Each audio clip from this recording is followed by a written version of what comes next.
नमस्कार, बहुत स्वागत है आपका न्यूज 18 के डिजिटल प्लेटफॉर्म पर। मैं हूं आपके साथ अंशिका पाठक। बंगाल में बड़ा राजनीतिक धमाका हुआ है। न्यू टाउन में आज शाम हुई एक बैठक के बाद, बीते शाम हुई एक बैठक के बाद तृणमूल कांग्रेस के बागी गुट ने ममता बनर्जी को तृणमूल चेयरपर्सन के पद से हटा दिया। उनकी जगह हावड़ा सेंट्रल के विधायक अरूप रॉय को नया चेयरपर्सन नियुक्त किया गया। इसके अलावा ऋताब्रता बनर्जी और अन्य लोगों के नेतृत्व वाले असली तृणमूल गुट ने अभिषेक बनर्जी को पार्टी के ऑल इंडिया जनरल सेक्रेटरी के पद से सस्पेंड कर दिया है। एआईटीसी के स्पेशल सेशन में हिस्सा लेने के लिए जिले से लेकर एमएलए तक तृणमूल के 500 नेता शहर के एक होटल में एकजुट हुए।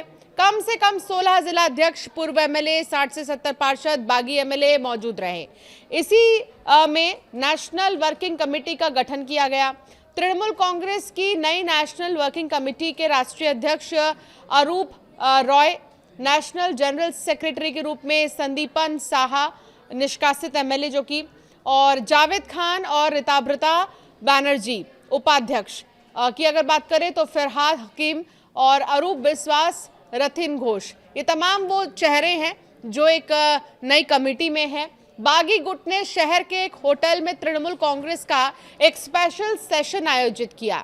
टीएमसी के संविधान का हवाला देते हुए मौजूदा और पूर्व विधायक, जिला अध्यक्ष और पार्षद एक नेशनल वर्किंग कमेटी बनाने के लिए इकट्ठा हुए और ममता बनर्जी की जगह विधायक अरूप रॉय को चेयरपर्सन बना दिया।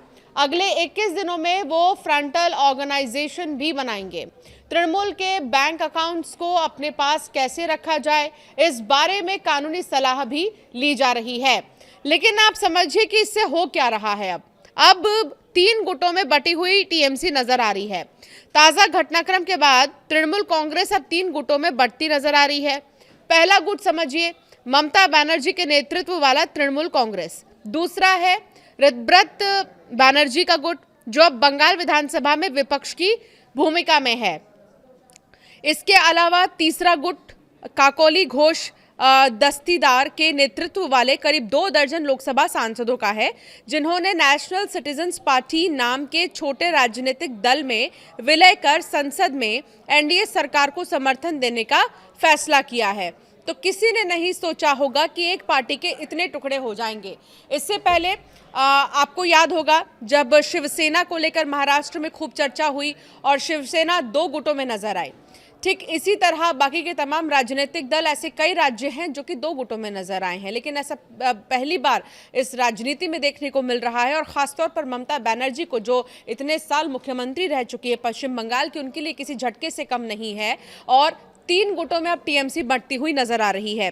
अभिषेक बनर्जी के निलंबन के बाद अब ये सवाल और गहरा गया है कि तृणमूल कांग्रेस का असली नेतृत्व और वैचारिक धारा किसके पास है आखिर। इतना ही नहीं, बागी सांसदों ने संकेत दे दिए हैं कि वो पार्टी के चुनाव चिन्ह पर दावा करने के लिए सुप्रीम कोर्ट का दरवाजा खटखटाएंगे। इसके अलावा बागी विधायकों ने भी पार्टी के नाम और सिंबल पर अपना दावा ठोका है।